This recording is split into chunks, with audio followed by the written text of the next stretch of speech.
నమస్తే. Welcome to Suman TV. నేను మానస. Odisha package. Puri Jagannadh ఆలయం మనకు తెలుసు కదా! పూరి జగన్నాథుడి రథయాత్ర ప్రతి సంవత్సరం చాలా గొప్పగా జరుగుతుంది.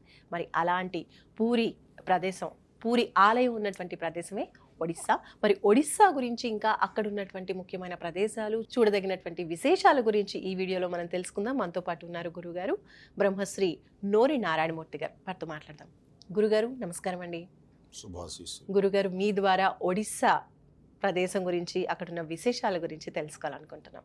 శ్రీ మహాగణాధిపతయే నమః, సరస్వత్యై నమః, శ్రీ గురుభ్యో నమః. అత్యద్భుతమైనటువంటి రీతిలో, అనురాగాలు వెల్లి విరిసేటువంటి రీతిలో, కన్న బిడ్డలలాగా వెంబడబెట్టుకొని విశేషములన్నీ చూపించేటువంటి ఆర్వి ట్రావెల్స్ వారు ఈ ఒడిశా అనేటువంటి ప్యాకేజ్ అనేటువంటి పేరుతో అనేకమైనటువంటి పుణ్యక్షేత్రాలను మనకు సందర్శింపచేస్తున్నారు. ఇవి విజ్ఞానానికి, వినోదానికి, పుణ్యానికి ప్రధానమైనటువంటి పాత్ర వహిస్తాయి. మానవుడై పుట్టినటువంటి వ్యక్తి పుణ్యక్షేత్ర సందర్శన వలన సకల అష్టైశ్వర్య భోగభాగ్యములు కలుగుతాయి. ఒక్కొక్కసారి కష్టదశలో ఉన్నప్పుడు పుణ్యక్షేత్రాలు సందర్శిస్తే కష్టాలు పోతాయి. మృకండు, మరుద్వతి అని ఒకళ్ళు ఉండేవారు పూర్వంలో. వాళ్ళు సంతానం లేదు, లేకపోతే ఏ పాపం చేశాం అని భావించి వారిరువురూ కలిసి తీర్థయాత్రలకు వెళ్ళారు. అంటే పుణ్యమైనటువంటి నదులలో స్నానం చేయడం, పుణ్యక్షేత్రాల్లో ఉన్నటువంటి భగవంతుని సందర్శిస్తే దోషములు పోయి, పాపములు తొలగిపోయి, సత్సంతాన ప్రాప్తి కలిగి అష్టైశ్వర్యములు కలుగుతాయి. వాటిలో ఒరిస్సా, భువనేశ్వర్, ముక్తేశ్వరాలయం, రాజు రాణి ఆలయాలు, పరమేశ్వరుని యొక్క దివ్యమైనటువంటి ఆలయం మనకు దర్శనమిస్తుంది. శివలింగ ఆచరణ. అలాగే గిరిజాదేవి, మనకు భువనేశ్వర రైలు కూడా ఉంటుంది. గిరిజాదేవి ఈమె ఒక శక్తిపీఠంగా భావిస్తారు. మనకు సహజంగా 18 శక్తిపీఠాలనే సతీదేవి యొక్క దేహం ముక్కలై 18 చోట్ల పడింది అంటారు.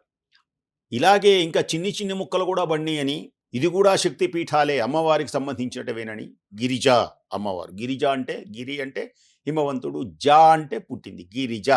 పంచాయతనంలో ఆదిత్య, అంబికా, విష్ణు, గణనాథం, మహేశ్వరం. సూర్యోపాసన ఎలా చేయాలి? ఇక్కడ ఒక గుడే కట్టారు. దీని పేరే కోణార్క దేవాలయం. ఆ గుడి సూర్యుని యొక్క రథంలా ఉంటుంది. 7 గుర్రములతో ఉంటుంది. చక్రములు ఉంటాయి, 12 ఆకులు ఉంటాయి. అంటే ద్వాదశాదిత్యులు మనకు దర్శనమిస్తారు. అలాగే పిపిలి, హస్తకళలకు పేరు. మనకు బందర్లో కూడా హస్తకళలు ఉంటాయి, బొమ్మలు తయారు చేస్తారు. కొన్ని బొమ్మలు చేసేటువంటి ఊళ్ళు ఉన్నాయి, కలంకారీ రద్దకాలు, ఇలాంటి కొన్ని ప్రదేశాలు, పొందూరు, కర్దలని. అలాగే ఇక్కడ కళలకు ప్రత్యేకించినటువంటి పేరు. ఆనందించేటువంటి అద్భుతమైనటువంటి సంప్రదాయంలో రఘురాజ్పూర్ సాంప్రదాయ కళలకు. అలాగే సాఖీ గోపాల్, శ్రీకృష్ణుని యొక్క దివ్యమైనటువంటి ఆలయం. సాఖీ సఖుడైనటువంటి వాడనమాట. కృష్ణ కొందరు దేవుడిని ఆరాధిస్తారు, కొందరు మా అబ్బాయిని ఆరాధిస్తారు. తల్లి ఉన్నదనుకోండి, వాళ్ళ అబ్బాయిని ఏముంటుందో తెలుసునా? కృష్ణ కృష్ణ అందు, భుజనాన్న కస్తూరి రంగరంగ, మాయన్న కావేడి రంగరంగ, ఉడునోడుడోడో మా అబ్బాయి, మా బుజ్జినాన్న వెన్న తింటాడా బుజ్జినాన్న అని మురిసిపోతూ ఉంటుంది. అక్కడ ఏం జరుగుతుంది? ఆ దేవుణ్ణి తన పిల్లవాడిలా భావించుకుంటుంది.